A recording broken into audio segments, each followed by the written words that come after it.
그런 제 이야기를 이곳에 한번 해볼까 합니다.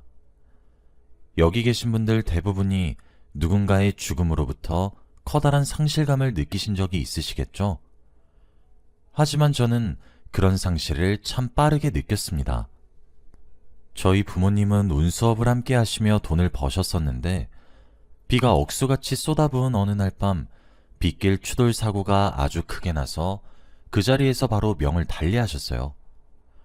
아빠는 홀어머니를 제외하고는 일가 친척이 없으셨고 형제 또한 없으셨어요. 엄마도 아빠와 마찬가지셨죠. 제게는 여동생이 하나 있었는데 우린 하루아침에 부모를 잃은 고아가 되어야 했습니다. 그때 저희 자매의 나이가 7살, 5살로 아주 어린 나이였죠. 그런 저희를 거두어 주신 분들은 친할머니와 외할머니 두 분이셨습니다. 두 분께서는 오로지 저희 자매를 위해 함께 살기로 하셨습니다. 한날 한시에 자식들을 잃었기에 그 슬픔을 누구보다 잘 하셨겠죠. 자식까지 잃고 손주들을 거두어 키우는 고통은 저는 아직 감히 상상도 되지 않죠. 또 두 할머니 모두가 각자의 배우자와 사별하고 엄마와 아빠를 키워왔었거든요. 저희 할머니들 팔자도 참 기구한 것 같네요. 저희 친할머니는 외할머니보다 10살 정도 더 많으셨어요. 그래서 그런지 건강이 더 좋지 않으셨어요. 외할머니는 그래도 조금 정정하셨기에 식당에서 일을 할 수 있었지만 친할머니는 그렇지 않았어요. 그래도 저희를 위해 조금이라도 돈을 벌겠다고 폐지를 주우시다고 그만 미끄러지셨고 뼈가 부러지셨죠. 넉넉하지 않은 살림이었기에 한 푼이라도 아쉬운 상황이었거든요. 사실 저희같이 그래도 체력이 붙어있는 젊은이들은 뼈가 부러지면 빠르게 붙잖아요. 하지만 노인들은 그렇지 않더라고요.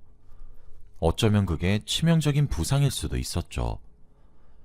저는 어린 나이에 깨달을 수밖에 없었어요.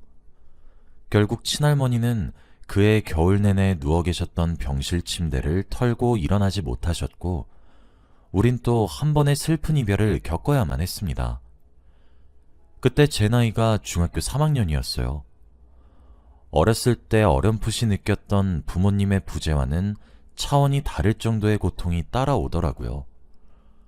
아마 7살이었던 그 시절보다 제가 더 나이를 먹어서 그랬던 것 같아요.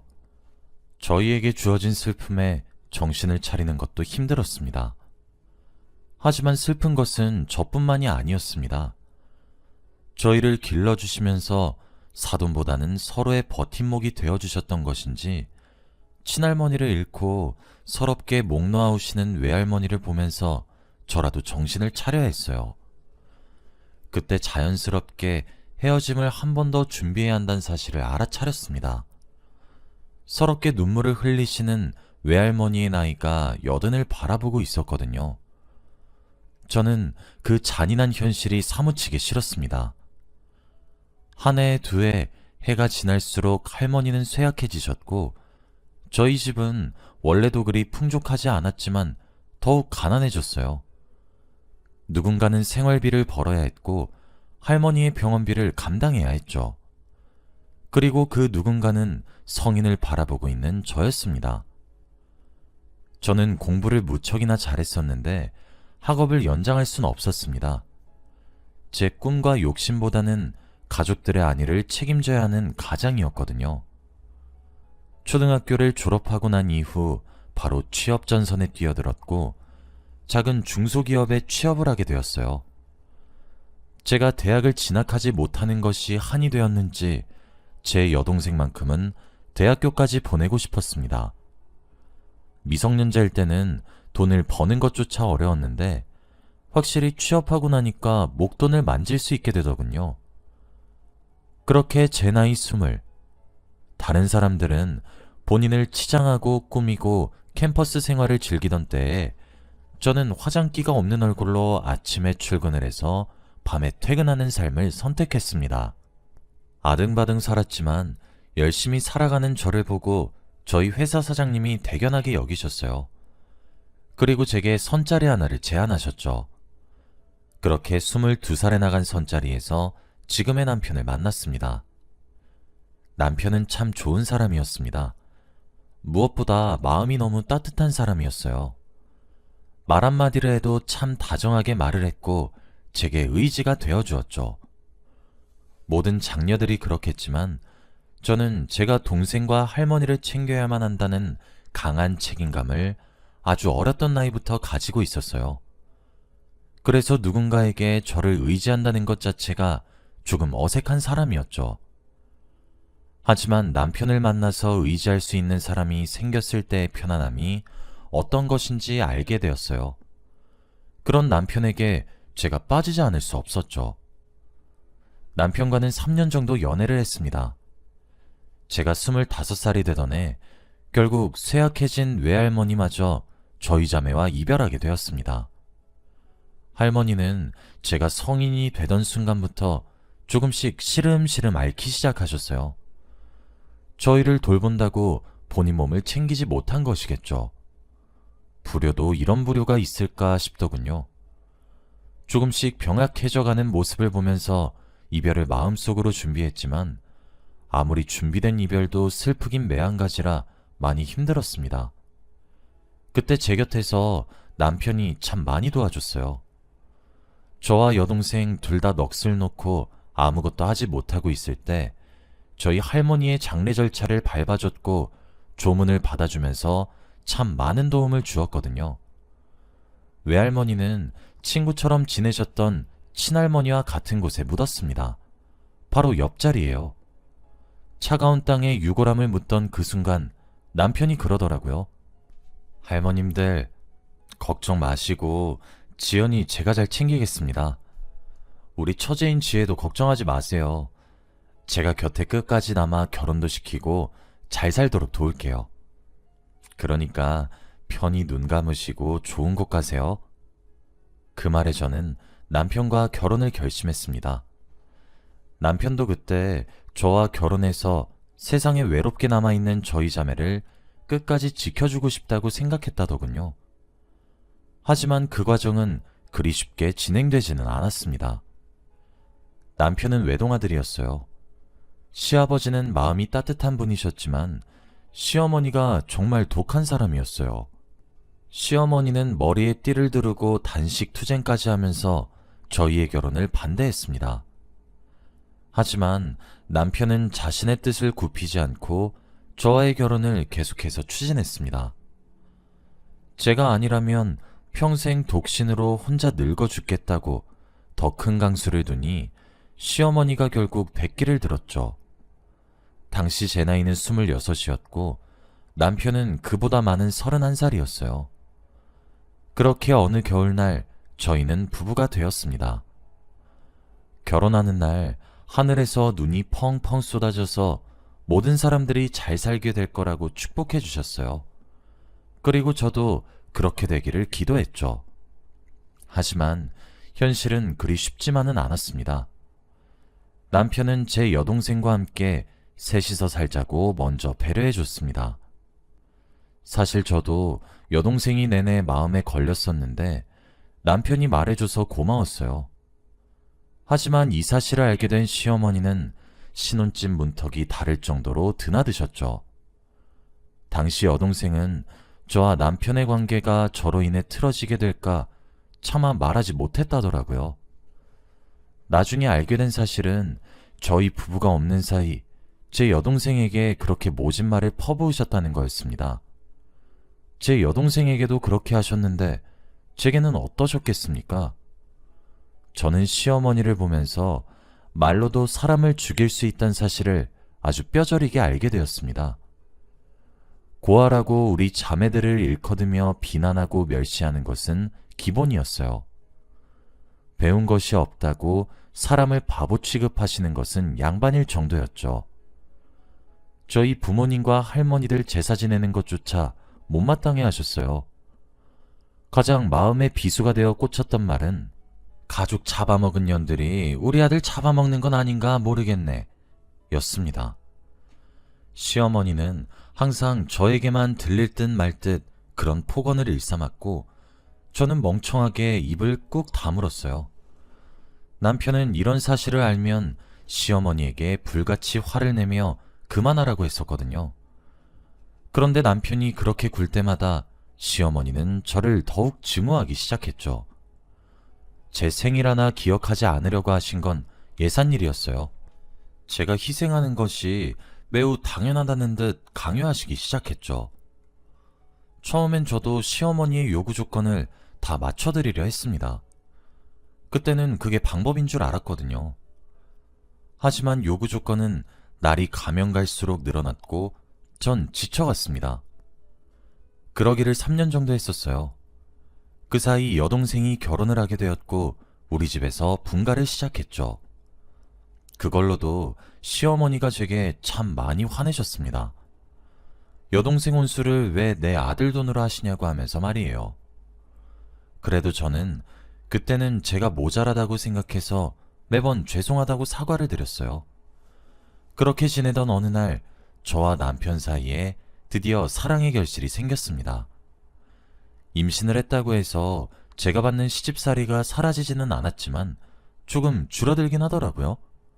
아무래도 남편도 제가 임신했다는 명분이 있어서인지 더 적극적으로 중재하기 시작했고 시아버지도 제 편을 들고 좀 더 적극적으로 보호해 주셨죠. 출산의 날은 점점 다가왔고 16시간의 진통 끝에 아이를 낳았고 제 품에 안을 수 있게 되었습니다. 너무 작고 예쁜 공주님이었습니다. 저는 매우 힘들고 어렵게 출산했기 때문에 출산 이후 침대에서 일어날 수조차 없었습니다. 제 여동생은 그동안 고생 많았다며 눈물을 훔쳤고 남편에게도 고맙다고 인사를 했어요. 여동생의 남편 또한 제게 꽃다발을 건네어주며 축하의 인사를 해주었죠. 그때 시부모님이 병실에 들어왔어요. 저와 제 품에 안긴 딸아이를 흘끗 보시고는 인사도 하지 않는 거냐며 시어머니는 궁시렁거리기 시작하셨죠.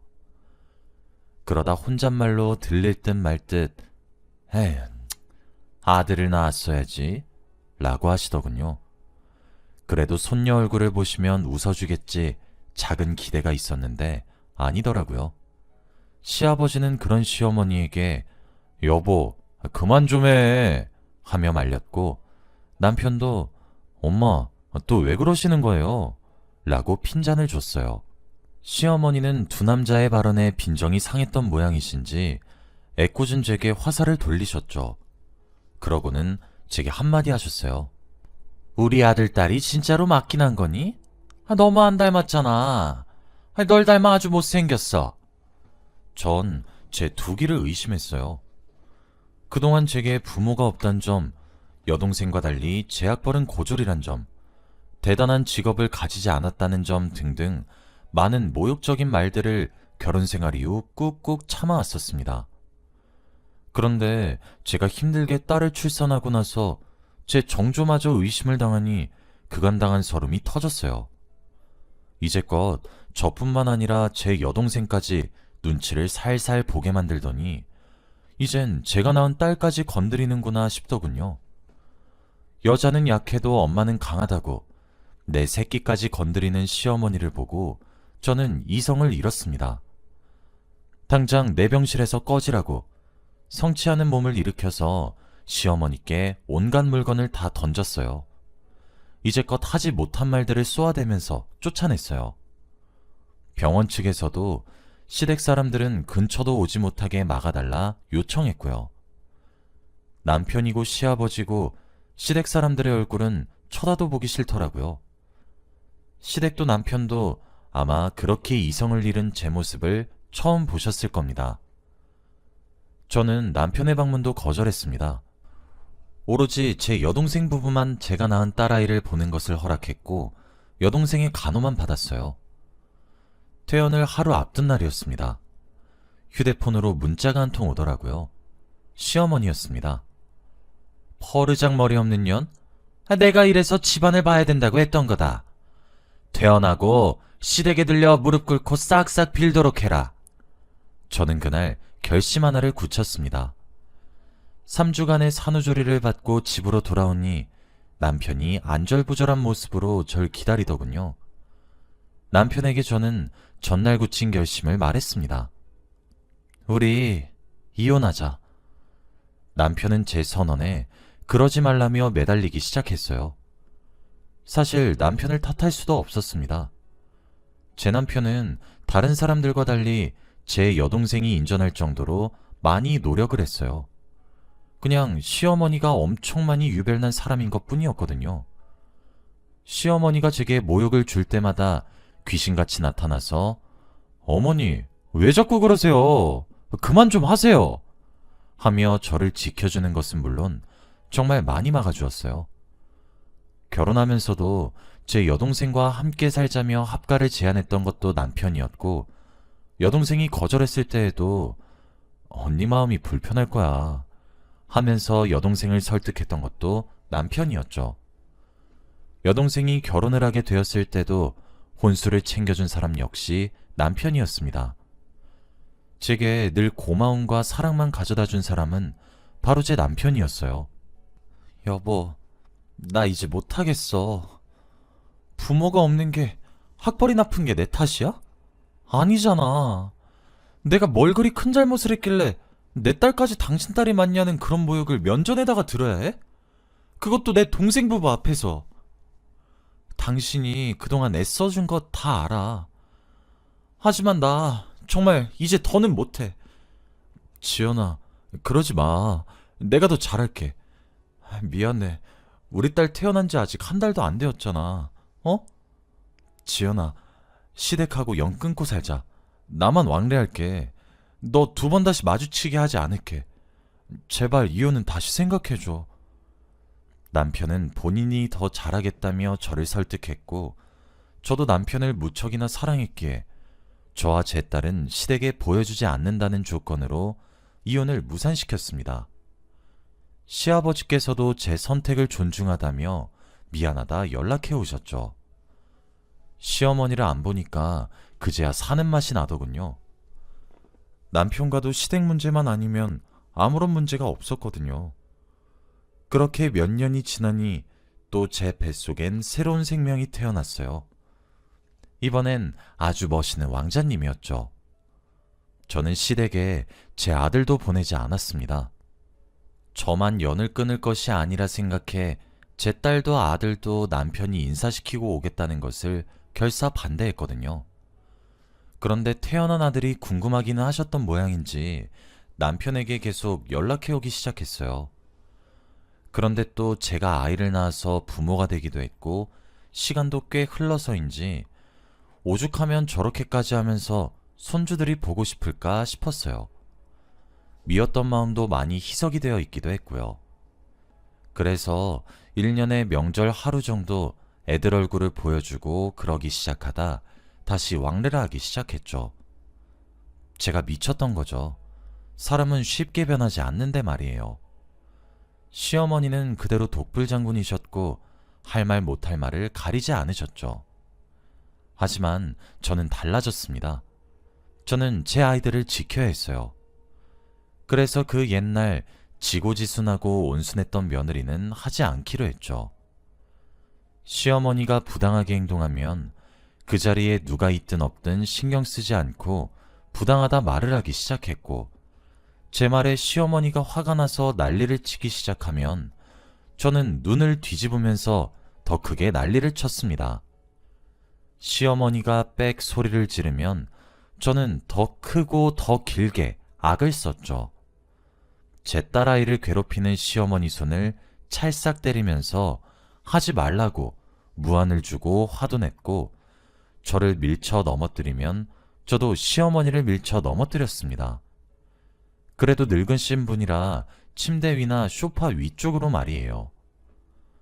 제 딸아이가 태어나기 전에 며느리 모습은 온데간데 없으니 시어머니는 주춤하는 듯 했어요. 누울 자리를 보고 발을 뻗는다는 말이 틀리지 않았구나 싶었던 게, 그렇게 제가 똑같이 으르렁대기 시작하니까 옛날처럼 미친 듯이 괴롭히진 않더라고요. 그럴 수밖에 없긴 했겠죠. 제가 입에 개거품을 물고 늘어지며 이를 더 크게 만들었으니까요. 남편이 지켜주는 것은 여전했지만 그래도 지켜주지 못하는 경우가 반드시 생길 수밖에 없었고, 그때 저와 제 아이들을 지킬 수 있는 존재는 저밖에 없었죠. 시어머니는 제 아이들을 두고 남녀 차별도 시작하셨는데 그 꼴을 제게 보이실 때마다 저는 그냥 짐 싸들고 저희 집으로 아이를 데리고 와버렸어요. 사과를 하실 때까지 아이 얼굴이나 목소리 보지도 듣지도 못하게 했어요. 아들보다 손주가 예쁘긴 하셨던 모양인지 제게 어금니를 깨물며 사과를 건네긴 하시더라고요. 시아버지도 남편도 그런 제게 화를 내기는커녕 아무 소리 하지 못했습니다. 그럴 수밖에 없죠. 가장 곁에서 지켜본 두 사람이 제가 겪은 고통을 제일 잘 알고 있을 테니까요. 그래서 시어머니는 제가 미웠던 것 같아요. 그럴 수밖에 없다고 생각하긴 해요. 결혼 전부터 마음에 들지도 않았던 며느리가 연을 끄는 것도 모자라 나중에 아이를 데려왔다 데려갔다 하면서 사사건건 트집을 대니 더 미워질 수밖에요. 또 시아버지도 남편도 저를 감싸기 급급하니 꼴도 보기 싫으셨겠죠. 하지만 뭐든 정도가 있는 법인데 시어머니는 도를 넘어서시더라고요. 하루는 시아버지 생신이라 아이들을 데리고 시댁에 갔어요. 두 분이서 잠시 함께 외출한다고 하시더니 그때까지 집에 돌아오지 않으셨더라고요. 남편은 어디 들렸다가 온다고 해서 저와 아이들만 먼저 도착했죠. 시아버지 선물을 두고 온다고 시부모님 방에 들어가서 침대 옆에 있는 협탁 위에 제 선물을 놔뒀습니다. 그런데 협탁의 맨 밑 서랍에 종이 한 장이 삐죽 튀어나와 있더군요. 정말 아무 생각 없이 삐져나온 종이를 다시 넣어주려고 들었는데 순간 그 종이 위에 적힌 이름이 눈에 띄었어요. 그리고 그 종이를 읽어내려가기 시작했죠. 그럴 수밖에 없었던 것이 종이에 적힌 이름이 제 이름이었거든요. 내용은 가관이 따로 없었습니다. 종이에 적힌 것은 계획서와 다름없었는데 바로 시어머니가 저희 부부를 이혼시키기 위해 적은 이혼 계획서였어요. 그리고 계획서와 함께 여자 사진 3장이 들어가 있었는데 시어머니가 고른 예비 며느리 후보인 것 같았죠. 계획은 아주 상세했습니다. 제게 남자를 접근시켜 제가 넘어가든 넘어가지 않든 접촉한 사진들을 근거 삼아 남편에게 내밀어서 제가 불륜을 저질렀다고 거짓말을 한 뒤 이혼을 시킨다는 내용이었습니다. 그 와중에 제 아들은 뺏어오고 딸은 제게 쥐어주고 돈 한 푼 주지 않고 쫓아내야 된다고 형광펜으로 줄을 그어놨더군요. 하나부터 10까지 꼭 이혼을 시키고 말겠다는 시어머니의 포부가 느껴질 정도였죠. 저를 싫어하고 있다고 생각은 했는데 이렇게 세세하게 계획까지 쓰고 돈으로 사람을 시켜 이혼을 시킬 정도로 저를 증오하고 계실 줄은 몰랐습니다. 시아버지 생신이라 큰소리 내고 싶진 않았는데 도저히 그냥 넘어갈 수가 없더군요. 저는 그 길로 아이들을 여동생네 부부에게 맡기고 다시 시댁으로 돌아왔어요. 시부모님과 남편은 제가 잠시 자리를 비우고 아이들을 맡긴 사이 시댁에 다 모였더라고요. 마침 잘 됐다 싶었습니다. 저는 거실로 들어가 모두를 불러 모았고 제가 아까 발견한 서류를 들이밀며 말했습니다. 아버님, 좋은 날 이렇게 큰 소리 내게 되어서 정말 죄송합니다. 저 그런데 이제 진짜 못 살 것 같아요. 결혼하던 순간부터 이곳에 오면 숨통이 턱턱 막혔어요. 이유도 없이 누군가의 미움을 오롯이 혼자 받는 게 너무 벅차서요. 그런데 어머님, 해도 너무 하시네요. 남편과 시아버지는 그게 무슨 소리냐며 눈을 크게 뜨며 제가 내민 종이들을 보기 시작했죠. 그 종이를 내민 순간 시어머니는 얼굴이 하얗게 질렸고요. 남편과 시아버지는 종이를 찬찬히 읽은 이후 할 말을 잃었더라고요. 하긴 그들도 기가 차고 어이가 없었겠죠. 여보, 그리고 아버님, 저 진짜 너무 힘들어요. 제 배 아파 낳은 자식 여자 남자라고 차별할 때마다 제가 입에 거품을 물며 쌩난리를 쳐도 시어머니가 어디 한 번이라도 달라지셨어요? 저도 사람이에요. 그리고 제 딸아이도 어리지만 사람이에요. 아무리 어려도 감정 다 느끼고 자기가 무슨 처지인지 다 알아요. 저는 더 이상 내 새끼 상처받는 거 보기 싫어요. 여보, 당신이 중간에서 고생한 거 다 알아. 그런데 이건 너무 선을 넘은 것 같아. 우리 이혼하자. 남편과 시아버지는 할 말을 잃었고 전 혼자서 떠들어댔죠. 깔끔하게 재산은 반반으로 나누자. 아이들은 내가 키울게. 대신 당신이 한 달에 아이들을 몇 번 볼지 제한은 두지 않을게. 그런데 이곳에 내 아이들을 데려올 순 없어. 그것만 지킨다면 당신이 아이들과 여행을 가도 신경 쓰지 않을게. 당신이 나랑 이혼하지 않겠다고 하면 변호사 만나러 갈 것 같아. 그러니 우리 그냥 쉽게 가자.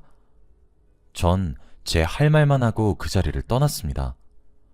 하지만 어디 이혼이 그렇게 쉽나요? 그리고 이게 저희 부부의 불화로 인해 빚어진 문제가 아니라 시어머니로 인한 문제잖아요. 저희 부부는 여전히 서로를 사랑하고 있기도 하거든요. 결국 우리는 이혼하지 않기로 했어요. 하지만 제가 이혼하겠다는 생각을 다시 물린 것은 다른 이유가 있습니다. 남편에게 전해 들었는데 제가 그렇게 제 할 말만 하고 자리를 뜬 이후 시아버지가 생전 처음으로 화를 내셨다고 하더군요. 정말 큰 소리 한번 내지 않으셨던 분이세요. 시아버지는 시어머니께 그동안 자신이 말렸을 때 귓등으로 듣지도 않더니 이딴 말 같지도 않은 계획을 세우고 있었던 것이냐며 갈라서자고 얘기한 뒤 실제로 이혼을 감행하셨어요. 시어머니가 그제서야 미안하다고 잘못했다고 빌었는데 시아버지는 변호사까지 선임하면서 협의혼을 하지 않겠다면 소송을 불사하겠다고 정말 넌덜머리가 난다면서 깔끔하게 이혼을 강행하셨죠. 한 달도 안 걸리는 시간 동안의 말이에요. 그리고 제게 따로 찾아와 두 번 다시 시어머니 얼굴 절대 마주치게 하지 않겠다고 시아버지께서 정말 호언장담하며 약속을 해주셨고 뱉은 말씀은 꼭 지키시는 분이셨기에 저는 이혼하자는 말을 취소했습니다. 물론 남편도 제게 호언장담을 해줬고요. 지금은 시어머니와 시아버지가 이혼한 지 벌써 4년이 지났는데 저는 정말 행복한 삶을 살아가고 있습니다. 시어머니 한 사람이 사라졌는데 그렇게 삶의 질이 높아질 수가 없어요. 시어머니는 이제서야 그 높은 자존심을 다 버리고 제게 미안하다고 연락해 오기 시작합니다. 하지만 저는 사람은 변하지 않는다고 믿어요. 그래서 받아주지 않고 있습니다. 시어머니는 아실까요? 본인의 남편과 아들이 얼마나 지긋지긋해하는지 말이에요. 어제는 문자를 보내오셔서는 너무 외롭다고 하시더라고요. 저더러 뭐 어쩌라는 건지. 남편에게 보여줬더니 남편도 한숨밖에 쉬질 않아요. 저는 남편에게는 시어머니와의 연을 끊으라고 강요하지는 않았어요. 아무래도 두 사람은 천륜이니까 제가 강요할 수 없다고 생각도 했고요. 내일 남편이 따로 찾아뵐 것 같은데 참 시어머니도 불쌍하시네요. 물론 그렇다고 해서 제가 다시 보듬으려 하진 않을 거지만요. 여기까지가 제 이야기였습니다. 저뿐만 아니라 모든 사람들이 심보를 조금만 더 곱게 쓰면 좋겠어요. 저희 시어머니 꼴이 나지 않으려면 말이에요. 긴 이야기 들어주셔서 감사합니다.